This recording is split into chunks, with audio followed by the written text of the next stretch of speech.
प्रकृतिको यहाँ काम हुँदैछ। जय माटो सुरुमा जय माटो जय देश।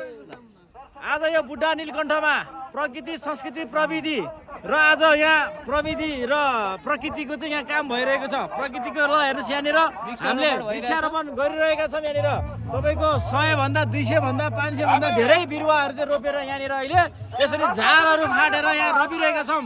आगामी दिनमा अब यो डाँडा जुन हामीले यस्तो देखेका छौँ होइन, तलबाट हेर्दाखेरि पनि ओहो कुन डाँडा हो त्यो भनियोस् क्या, तलबाट मान्छेहरू पनि आओस् यहाँनिर घुम्न आओस्। त्यस्तो टाइपले हामीले अब वृक्षारोपण गरेका छौँ र आज धेरैजना श्रमदाताजीहरू हुनुहुन्छ र स्पेसली हाम्रो यहाँ माननीयज्यू पनि हर्क साम्पाङज्यू पनि आएर वृक्षारोपण गरिराख्नु भएको छ, काम गरिराख्नु भएको छ।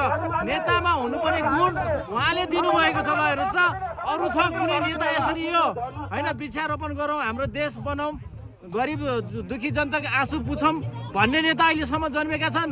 ल भन्नुहोस् न, गरिब दुखीहरूको आवाजहरू सदनमा पुर्याइरहेका छौँ हर्क साम्पाङ माननीयज्यूले। कोही छन् छैनन् त। त्यही भएर सबैजनाले हर्कबादलाई फलो गरौँ र अहिले अब धेरैले फलो पनि गरिरहेका छन्। म अब तपाईँको चोक चोकमा पुगिरहेको हुन्छु चिया खानलाई, कहिले उता बस स्टेसनतिर पुगिरहेको हुन्छु होइन, मान्छेहरू यसो अब हेर्नलाई। त्यहाँतिर नि पहिला चाहिँ अब के कुरा गर्थ्यो भने अर्कै सरकारको होइन, अर्कै सरकारको यो सरकारको आलोचनाहरू गर्थ्यो।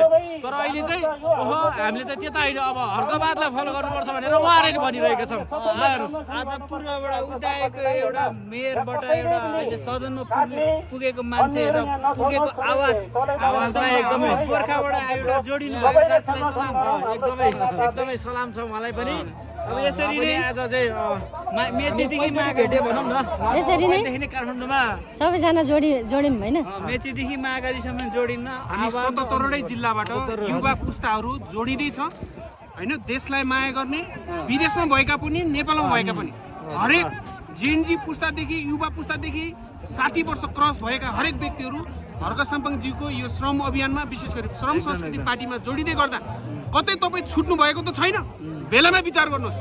विशेष गरी हाम्रो सोनम लामाज्यूको हामी उहाँलाई धेरै हेरिरहेका हुन्थ्यौँ। उहाँले जसरी काभ्रेमा एक किसिमको तरङ्ग गर्दैछ, गोर्खामा मैले गर्दैछु अनि विभिन्न जिल्लामा हाम्रो साथीहरूले गर्दै हुनुहुन्छ। हरेक जिल्लामा हर्कबाद विस्तार गरौँ।